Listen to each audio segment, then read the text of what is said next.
ഇങ്ങനെ സമസ്തയുടെ വിഷയം ചോദിക്കണം. സമസ്തയുടെ നിലപാട് ഇത്തവണ യുഡിഎഫിന് പ്രതികൂലമാവും. എനിക്ക് അതിനെ പറ്റിയൊരു അഭിപ്രായം. സമസ്തന്റെ ആളുകൾ അനുകൂലമായിട്ട് വോട്ട് ചെയ്യും.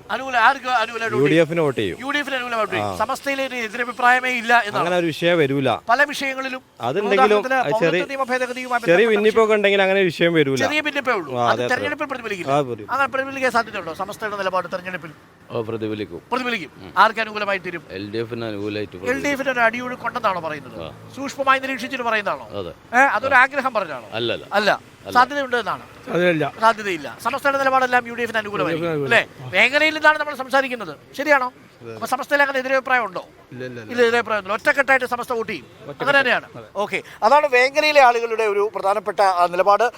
ദെൻ ഒരു പ്രേക്ഷകൻ പറയുന്നു, ദെൻ നമ്പിനാരായണനുമായി ബന്ധപ്പെട്ട ഒരു വിഷയം, ദെൻ ലയൺ ഓപ്റ്റിമസ്, ദെൻ മഞ്ചേരിയിൽ വരുന്നുണ്ടോ എന്ന് ചോദിക്കുന്നുണ്ട്. തീർച്ചയായിട്ടും മഞ്ചേരിയിൽ വരുന്നുണ്ട്, നമ്മൾ വഴിക്കടവ് വരുന്നുണ്ട്, ചില പ്രദേശങ്ങളിലെല്ലാം നമ്മളുടെ ഈ യാത്രയുണ്ടാവും. മലപ്പുറം മേഖലയിലാണ് 2 ദിവസം നമ്മൾ ഉണ്ടാവുക. അതിനുശേഷം നമ്മൾ കണ്ണൂരും വടകരയും പ്രേക്ഷകർക്കൊപ്പം ചേരുന്നുണ്ട്. അപ്പോൾ എല്ലാം ഉഷാറാണ്. വോട്ടിടാൻ പോകും 26-ാം തീയതി അല്ലേ? 26-ാം തീയതി രാവിലെ പോവോ അതോ വൈകുന്നേരം പോവോ?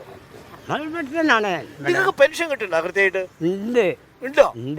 കുറച്ച് ബുദ്ധിമുട്ടിലാണ്. പക്ഷെ കുറച്ച് മാസത്തെ കിട്ടി. 2 മാസത്തെ കിട്ടുമെന്ന് പറയുന്നുണ്ട്. 2 മാസത്തെ അടുത്ത മാസം ഈ മാസം ഉണ്ടാവും, അവസാനം ഉണ്ടാവും. ഇത്രയും കാലമായിട്ട് വോട്ട് കൊടുത്തിരിക്കുന്നത് ഒറ്റ പാർട്ടിക്കാണോ അതോ പല ആളുകൾക്ക് വോട്ട് കൊടുത്തിട്ടുണ്ടോ? ഇല്ല, നമ്മൾ LDFിന്റെ പിന്തുണയിച്ചിങ്ങനെ. LDFിന് മാത്രമേ വോട്ട് കൊടുത്തിട്ടുള്ളൂ അല്ലേ? അപ്പൊ ഇത്തവണ ഒരു LDFിനുള്ള സാധ്യത ഉണ്ടെന്നാണോ പറയുന്നത്? വരും, അങ്ങനെ ഉണ്ടാക്കും എന്നാണ് പറയുന്നത്. അപ്പൊ ഈ പെൻഷൻ വൈകുന്നതൊന്നും ഒരു തടസ്സമല്ല. പൈസ ബില്ല് അത് വേറെ പെട്ടെന്ന്, അത് ഇത് വോട്ടും വേറെ. പെൻഷൻ താമസിച്ചാലും അത് വേറെ കിട്ടും.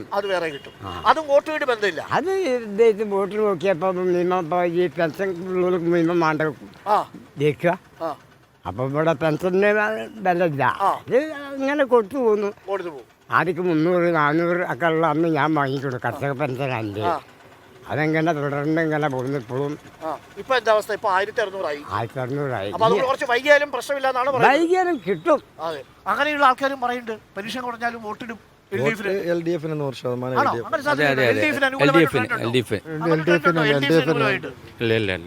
യുഡിഎഫിന് അനുകൂലമായിട്ട് ട്രെൻഡാണ് അല്ലേ? ഈ സമസ്തയുടെ നിലപാടൊക്കെ യുഡിഎഫിന് പാരയാവൂ? ഇല്ല. എന്താ ഒരു നിലപാട്? LDFിന് വരുന്നതാണ്. LDFിലാണ് വരുന്നത്. എന്താ യുഡിഎഫ് ഇത്ര ഉറപ്പ്? യുഡിഎഫ് ഇത്ര കാലമായിട്ട് യുഡിഎഫിനല്ലേ മലപ്പുറം ജില്ലയിൽ വന്നിട്ടുള്ളൂ. ഒരു പ്രാവശ്യം LDF വന്നിട്ടുണ്ട്. അപ്പോൾ ഒരു മാറ്റം വേണ്ടേ? നമ്മളൊക്കെ കന്നിവോട്ട് അന്ന് LDFിന് തന്നെ ചെയ്തിട്ടില്ല. പക്ഷെ ഇപ്രാവശ്യം നമ്മൾ പറയണേ ഇവിടെ ഈട്ട് തന്നെ ജയിക്കുള്ളൂ.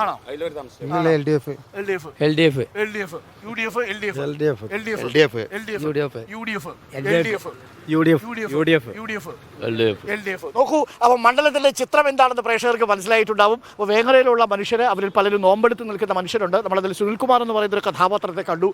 വളരെ കൗതുകം നിറഞ്ഞ ഒരു കഥാപാത്രമാണ്. അപ്പോൾ നമ്മൾ വേങ്ങരയിൽ നിന്ന് യാത്രയാവുന്നു. Thank you. അപ്പോൾ നോമ്പായതുകൊണ്ട് നമ്മൾ ചായ കുടിക്കാൻ ക്ഷണിക്കുന്നില്ല. അപ്പോൾ നമുക്ക് മറ്റു ദിവസത്തിലാവാം കേട്ടോ. ഓട്ടോയാണോ അതോ ഓട്ടോയോ ഓടിക്കുന്നത്? അപ്പോൾ നമ്മൾ യാത്ര തുടരുകയാണ്. അപ്പോൾ താങ്ക് യു എല്ലാവർക്കും, സ്നേഹം, നന്ദി. അപ്പോൾ വേങ്ങരയിൽ നിന്ന് ഇനി നമ്മൾ യാത്ര ആരംഭിക്കുന്നത് നേരെ മലപ്പുറത്തിൻ്റെ മറ്റൊരു മേഖലയിലേക്ക് പോകണം. മഞ്ചേരിയിൽ പോകണം, വഴിക്കടവിൽ പോകണം. അങ്ങനെ coffee with Arun on election wheels പ്രേക്ഷകർക്കൊപ്പം ചേരുന്നത് ഇനി മറ്റൊരു മണ്ഡലത്തിൽ നിന്നായിരിക്കും. അപ്പോൾ പ്രേക്ഷകരും ഒപ്പം ഉണ്ടാവുക.